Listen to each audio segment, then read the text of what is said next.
vendas janë dhe shqiptarët edhe Maqedonat e tjerë, ka bashkëjetesë, po gjithmonë them këtë gjë, edhe ndaj shqiptarëve në Greqi apo grekëve, po them edhe që të bëjmë krahasimin, janë institucione shtetërore ato që nxisin urrëtin midis banorëve, midis qytetarëve, qytetarët me njëri tjetrin shkojnë shumë, në Maqedoninë e Veriut, maqedonasit blenë apo pinë kafe në kafenet e shqiptarëve, shqiptarët ulen dhe blenë ushqimet në supermarketet maqedone. Nuk ka ndarje të tillë. Ndarjen e krijon shteti, duke mohuar mos vitit të 90 gjuhën shqipe, sepse gjatë kohës së Jugosllavisë duhet kemi pak, ne nuk kemi njohje të thella. Shqiptarët në Shqipëri dhe gazetarët dhe shumë të tjerë nuk kanë njohje të thella rreth funksionimit të Jugosllavisë si shtet.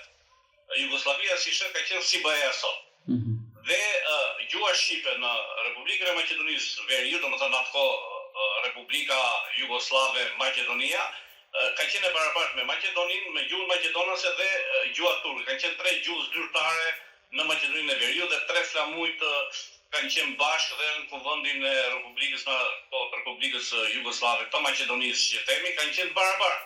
Mas vitit të 91 politikat raciste i hoqën të drejtat e shqiptarëve, gjuhën, shkollimin, gjithato u bë dhe lufta e 2001-shit, po gjithmonë ka pasur dhe aksionet policisë në vendbanimet e shqiptarëve, pra është shtetjeri, por nuk kanë të drejta të barabarta shqiptarët në Maqedoninë e Veriut me maqedonasit, edhe të tjerë nuk kanë të drejtë të barabarta, por këtë rast themi që shqiptarët janë një shumicë dërmuese mbi 35% apo 40%, se nuk e dim sa maqedonas kanë, sepse shteti ka gjithë institucionet tu dhe e fryn atë votuesin maqedonës që sa janë, kam këto, por keni parasysh që unë jam këtu për 25 vitesh i martuar, jetoj këtu në shtëpinë time të gjitha dhe për 25 vitesh unë kam shkoj një herë në vit atje dhe marr një leje të shumtuar them unë, kufizuar 1 vjeçare për të jetuar në Maqedoninë e Veriut, nuk kam të drejtë të blej makinë në emrin tim, nuk kam të drejtë as të drejtë të blej në emrin tim, kështu janë ligjet, edhe shtëpia as i gjet këtu, domethënë si shtet as i Shqipërisë, dhe këtu që je i martuar nuk ka si të drejtë.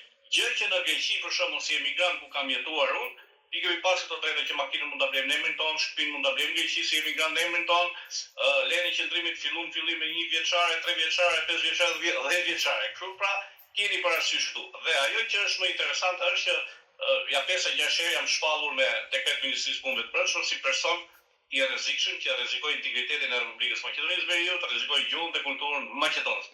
Pra të gjitha këto, shembull që jam unë, tregon për një racizëm apo për një nënçmim që u bë shqiptarëve në Maqedoninë e Veriut pa folur për gjuhën shqipe që nuk është, domethënë është zyrtare, do të bëjmë një dallim.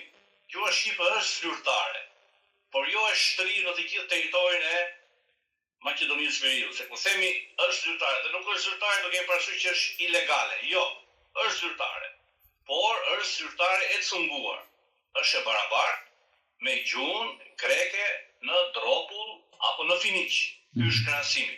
Pra, në 2 bashki periferike të Shqipërisë që ka 15.000 banor apo 10.000 banor, gjuha shqipe në territor që 85% janë shqiptar, apo 70% apo 65% gostivar janë shqiptar, apo ndipër fjala vjen 80%, gjuha shqipe përdoret si masqefi të institucioneve këtu, edhe shkelet ligji, edhe aty ku ligji e lejon gjuhën shqipe, nuk zbatohet. Pra është një gjuhë e cunguar, do të themi nuk e ka shtrirjen e saj të plot në bazë të ligjeve dhe në bazë të ligjeve, në bazë të marrëveshjes së në bazë të kushtetutës.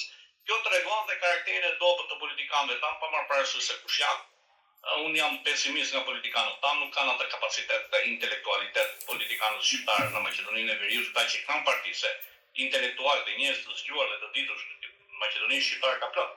Po ato që merren me politikë janë me një gjysmë diplomë të shkollës mesme apo me një gjysmë diplomë të universitetit. Kjo është për ta më keq.